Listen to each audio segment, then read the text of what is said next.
Yeah, all good. Time for a nice cuppa after a walk around the lake. Really early morning walk around the lake. It's a nice morning. It's always good to get up and go for a nice walk. Have a cuppa. Yeah.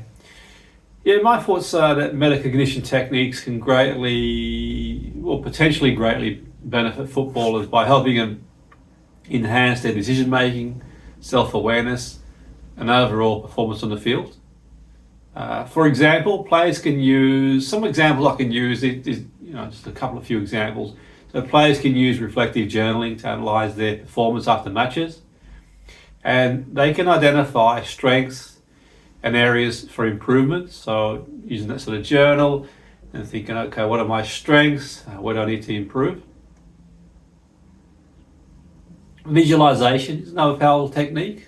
And I can cover some of these in more details in future videos if you wish. So visualization, where footballers mentally rehearse specific phases of play or scenarios to prepare for real game situations. So you could do a specific situation like a penalty, a free kick, or it could be a functional play, it could be the game, different scenarios. Also self-questioning is effective, as players can ask themselves questions like, what could I do differently in this situation? During training or matches, develop adaptive strategies. So what could I do different? You could use an example. Say an example might be the team dropped too deep and the players were aware of that and couldn't find the way to change that during the game. And you could say, what could you do different in that situation?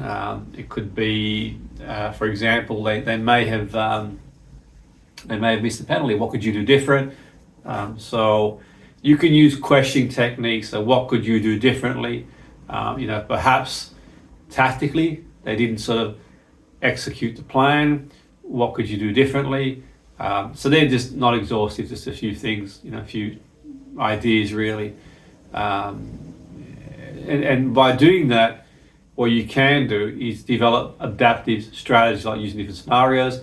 Additionally, set clear goals and monitoring progress. So where am I?